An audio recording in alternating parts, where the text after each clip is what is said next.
ನಮಸ್ಕಾರ. ಚಿಕ್ಕೋಡಿ ಶೈಕ್ಷಣಿಕ ಜಿಲ್ಲೆಯಲ್ಲಿ SSLC ಪರೀಕ್ಷೆಗೆ ಸಂಬಂಧಪಟ್ಟಂತೆ ಸಾಕಷ್ಟು ಸಿದ್ಧತೆಗಳನ್ನು ಜಿಲ್ಲಾಡಳಿತ ಮಾನ್ಯ ಎಲ್ಲ ಶಾಸಕರುಗಳು ಸಚಿವರುಗಳ ಒಂದು ಆಶಯದಂತೆ 100% ಫಲಿತಾಂಶವನ್ನು ತರುವಂಥ ಉದ್ದೇಶದಿಂದ ಸಾಕಷ್ಟು ಕಾರ್ಯಕ್ರಮಗಳನ್ನ ನಾವು ಶೈಕ್ಷಣಿಕ ಜಿಲ್ಲೆಯಲ್ಲಿ ಮಾಡ್ತಾಯಿದ್ದೀವಿ. ಈಗಾಗಲೇ ಮಾರ್ಚ್ 18ರಿಂದ ಏಪ್ರಿಲ್ 2ರವರೆಗೆ SSLC ಪರೀಕ್ಷೆ ರಾಜ್ಯಾದ್ಯಂತ ನಡೀತಾ ಇದೆ. ನಮ್ಮ ಚಿಕ್ಕೋಡಿ ಜಿಲ್ಲೆಯಲ್ಲಿ 131 ಪರೀಕ್ಷಾ ಕೇಂದ್ರಗಳು ಇದ್ದಾವೆ. ಆ 131 ಪರೀಕ್ಷಾ ಕೇಂದ್ರಗಳಲ್ಲಿ 43,628 ಮಕ್ಕಳುಗಳು ಪರೀಕ್ಷೆಯನ್ನು ತೆಗೆದುಕೊಂಡಿದ್ದಾರೆ. ಆ ಪರೀಕ್ಷೆಯನ್ನು ತೆಗೆದುಕೊಂಡು ಈಗಾಗಲೇ ಸರ್ಕಾರ 3 ಪ್ರಿಪ್ರೇಟರಿಗಳನ್ನು ಮಾಡಿದೆ. ಅದರಲ್ಲಿ 2 ಪ್ರಿಪ್ರೇಟರಿ ಎಕ್ಸಾಮ್ ಈಗಾಗಲೇ ಮುಗಿದಿದೆ. ದಿನಾಂಕ 23/2/2026ರಿಂದ 3ನೇ ಪ್ರಿಪ್ರೇಟರಿ ಕೂಡ ಪರೀಕ್ಷೆ ಪ್ರಾರಂಭ ಆಗ್ತಾ ಇದೆ. ನಮ್ಮ ಉದ್ದೇಶ 100% ಚಿಕ್ಕೋಡಿ ಜಿಲ್ಲೆಯಲ್ಲಿ ಫಲಿತಾಂಶ ತರಲು ಕೆಳಕಂಡಂಥ ಕೆಲವು ಅಂಶಗಳನ್ನ ನಾವು ಹಾಕ್ಕೊಂಡಿದ್ದೀವಿ. ಮೊದಲನೇದಾಗಿ, ಯಾರು ಕಲಿಕೆಯಲ್ಲಿ ಹಿಂದುಳಿದಿದ್ದಾರೆ, 1 ಸಬ್ಜೆಕ್ಟು 2 ಸಬ್ಜೆಕ್ಟಲ್ಲಿ ಯಾರು ಫೇಲ್ ಆಗಿದ್ದಾರೆ, ಆ ಪಟ್ಟಿಗಳೆಲ್ಲವನ್ನು ಕೂಡ ಶಾಲೆಗಳಲ್ಲಿ ಶಿಕ್ಷಕರು ಮತ್ತು ಹೆಡ್ ಮಾಸ್ಟರ್ಗಳು ಇಟ್ಕೊಂಡಿದ್ದಾರೆ. ಇಲಾಖೆಗೂ ಕೂಡ ಅದನ್ನು ಕೊಟ್ಟಿದ್ದಾರೆ. ಆ ಮಕ್ಕಳ ಅನುಗುಣವಾಗಿ ಮಕ್ಕಳ ಪೋಷಕರನ್ನೆಲ್ಲ ಸಂಪರ್ಕಿಸಿ ಪ್ರತಿದಿನ ಇಲಾಖೆಯ ಎಲ್ಲ ಅಧಿಕಾರಿಗಳು CRPಯಿಂದ ಹಿಡಿದು DDPವರೆಗೆ ಎಲ್ಲರೂ ಕೂಡ ಸಂಜೆ 6ರಿಂದ 9ವರೆಗೆ ಮನೆ ಭೇಟಿಯನ್ನು ಮಾಡಿ ಎಲ್ಲ ಪೋಷಕರನ್ನು ಕೂಡ ನಿಮ್ಮ ಮಕ್ಕಳು SSLC ಪಾಸಾಗಲು ಇಲಾಖೆ ನಿಮ್ಮ ಜೊತೆ ಯಾವಾಗಲೂ ಇರ್ತದೆ, ಅದಕ್ಕೆ ಬೇಕಾದಂಥ ಶೈಕ್ಷಣಿಕ ವಾತಾವರಣವನ್ನು ನಿರ್ಮಾಣ ಮಾಡಬೇಕು ಅಂತ ನಿರ್ಧರಿಸಿದ್ದೀವಿ ಅಂತ ಹೇಳಿ ಅವ್ರಿಗೆ ಕೆಲವು ಸಲಹೆಗಳನ್ನು ಕೊಟ್ಟಿದ್ದೀವಿ. ಅದರಲ್ಲಿ ನಾವು ಕನಿಷ್ಠ ಒಂದೊಂದು ತಾಲೂಕಿನಲ್ಲಿ 100 ಓದುವ ಮನೆಯನ್ನು ಪ್ರಾರಂಭ ಮಾಡುವ ಗುರಿಯನ್ನು ಹಾಕ್ಕೊಂಡಿದ್ದೀವಿ. ಈಗಾಗಲೇ ಒಂದೊಂದು ತಾಲೂಕಿನಲ್ಲಿ ಈಗಾಗಲೇ 25ರಿಂದ 30 ಓದುವಿನ ಮನೆ ಮಾಡಿದ್ದೀವಿ. ನಮ್ಮ ಇಡೀ ಶೈಕ್ಷಣಿಕ ಜಿಲ್ಲೆಯಲ್ಲಿ ಒಟ್ಟು 1,000 ಓದಿನ ಮನೆಯನ್ನು ನಾವು ಮಾಡ್ತಾಯಿದ್ದೀವಿ. ಓದಿನ ಮನೆ ಅಂದರೆ ಮಕ್ಕಳುಗಳಲ್ಲಿ ಮನೆಯಲ್ಲಿ ಓದುವಂತಹ ವಾತಾವರಣ ಇರಲ್ಲ.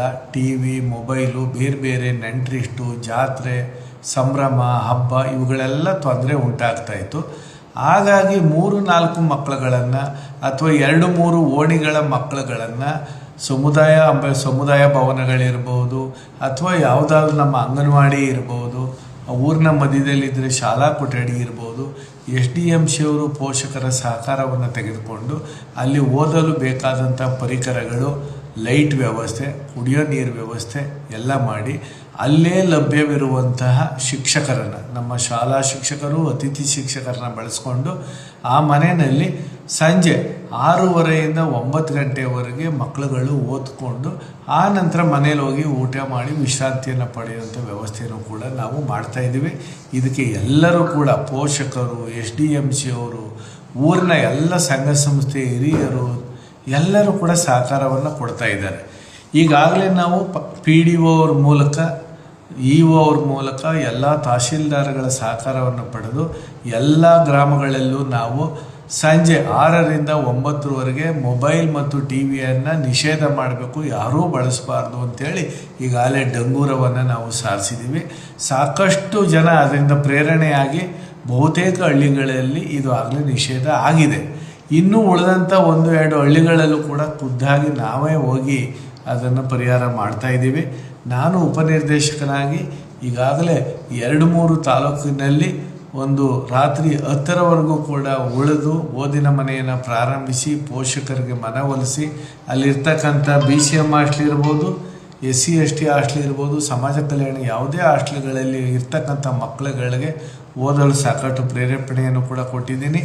ನಾನು ಒಂದು ದಿನ ಹುಕ್ಕೇರಿ ಮತ್ತು ನಾಳೆ ಅಥಣಿ ತಾಲೂಕಿನಲ್ಲಿ ಎಲ್ಲ ಮಕ್ಕಳ ಮನೆ ಭೇಟಿ ಮಾಡಿ, ಓದಿನ ಮನೆಯನ್ನು ಭೇಟಿ ಮಾಡಿ ಅಲ್ಲೇ ಗ್ರಾಮ ವಾಸ್ತವ್ಯವನ್ನು ಮಾಡೋದ್ರ ಮೂಲಕ ಎಲ್ಲ ಪೋಷಕರನ್ನು ಕರೆದು ಶಿಕ್ಷಣದ ಮಹತ್ವ, ಎಲ್ಲ ಮಕ್ಕಳು ಈ 1 ತಿಂಗಳ ಕಾಲ ಸಂಪೂರ್ಣ ಹಳ್ಳಿನಲ್ಲಿ TV, ಮೊಬೈಲನ್ನು ಸಂಜೆ ವೇಳೆ ನಿಷೇಧ ಮಾಡಿ ಮಕ್ಕಳು ಓದೋ ಕೇಂದ್ರಕ್ಕೆ ಬಂದು ಓದ್ಕೊಳ್ಳುವಂಥ ಒಂದು ಅನುಕೂಲ ಮಾಡೋ ದೃಷ್ಟಿಯಲ್ಲಿ ಕೆಲಸವನ್ನು ಮಾಡ್ತಾಯಿದ್ದೀವಿ. ಈಗಾಗಲೇ ಈ ಎಲ್ಲ ವಿಚಾರಗಳನ್ನು ನಮ್ಮ ಶಾಸಕರು ಸಚಿವರ ಗಮನಕ್ಕೆ ತಂದು ಅವರೂ ಕೂಡ ಅವರವರ ವಿಧಾನಸಭಾ ಕ್ಷೇತ್ರದಲ್ಲಿ ಒಂದೊಂದು ದಿನ ಈ ಶೈಕ್ಷಣಿಕ ಕ್ರಾಂತಿ ನಡೆಯೋದ್ರ ಬಗ್ಗೆ ಪೋಷಕರಿಗೆ ಮಹತ್ವವನ್ನು ಹೇಳಿ ಅವರು ಕೂಡ ಒಂದು ಗ್ರಾಮ ವಾಸ್ತವ್ಯವನ್ನು ಮಾಡೋದ್ರ ಬಗ್ಗೆ ಅವನು ಕೂಡ ನಾನು ಕೋರ್ಕೊಳ್ತಾ ಇದ್ದೀನಿ. ನಮ್ಮ ಜಿಲ್ಲಾ ಉಸ್ತುವಾರಿ ಸಚಿವರು ಕೂಡ ಈ ಒಂದು ಶೈಕ್ಷಣಿಕ ಕ್ರಾಂತಿಗೆ ಮಕ್ಕಳುಗಳು ಯಾರು ಬಡ ಕುಟುಂಬದಲ್ಲಿ ಕತ್ತಲೆಯಲ್ಲಿ ಇರ್ತಂಥ ಕುಟುಂಬಗಳನ್ನು ಮೇಲೆತ್ತುವಂಥ ಕೆಲಸವನ್ನು ಏನು ಮಾಡ್ತಾ ಇದ್ದಾರೆ ಅಂಥ ಕೆಲಸಕ್ಕೆ ಪೂರಕವಾಗಿ ಸಚಿವರನ್ನು ಕೇಳಿಕೊಂಡು ಅವ್ರನ್ನೂ ಕೂಡ ಅವರು ಸೂಚಿಸಿದಂಥ ಒಂದು ಸ್ಥಳದಲ್ಲಿ ಗ್ರಾಮೋತ್ಸವವನ್ನು ಮಾಡಿ ಪೋಷಕರಿಗೆ ಮಕ್ಕಳಿಗೆ ಆ ಕುಟುಂಬದ ವಿದ್ಯಾರ್ಥಿಗಳಿಗೆ ಮುಂದಿನ ಜೀವನ ಭರವಸೆ ಮೂಡುವಂಥದ್ದನ್ನು ಕೂಡ ನಾವು ಕೆಲಸವನ್ನು ಮಾಡುವಂಥದ್ದನ್ನು ಕೂಡ ಮುಂದಿನ ದಿನಗಳಲ್ಲಿ ಇಟ್ಕೊಂಡಿದ್ದೀವಿ. ಒಟ್ಟಾರೆ 100% ಫಲಿತಾಂಶವನ್ನು ತಂದು ನಮ್ಮ ಇಲಾಖೆಯ ಎಲ್ಲರೂ ಕೂಡ ಸುಮಾರು 5,000 ಶಿಕ್ಷಕರು, ಮುಖ್ಯ ಶಿಕ್ಷಕರು, ಇಲಾಖೆ ಎಲ್ಲ ಅಧಿಕಾರಿಗಳು ಕೂಡ ಬೆಳಗ್ಗೆಯಿಂದ ಸಂಜೆವರೆಗೆ ಶಾಲೆಯಲ್ಲಿ ಕಲಿಸುವಂಥ ಕೆಲಸ ಮಾಡ್ತಾ ಇದ್ದಾರೆ. ಸಂಜೆ ಹೋಮ್ವರ್ಕ್ ಮಾಡ್ತಾ ಇದ್ದಾರೆ, ಮಕ್ಕಳುಗಳು ಓದಿನ ಮನೆಗೆ ಬರ್ತಾ ಇದ್ದಾರೆ, ಅಭ್ಯಾಸ ಮಾಡ್ತಾ ಇದ್ದಾರೆ ಅನ್ನೋ ಉದ್ದೇಶ.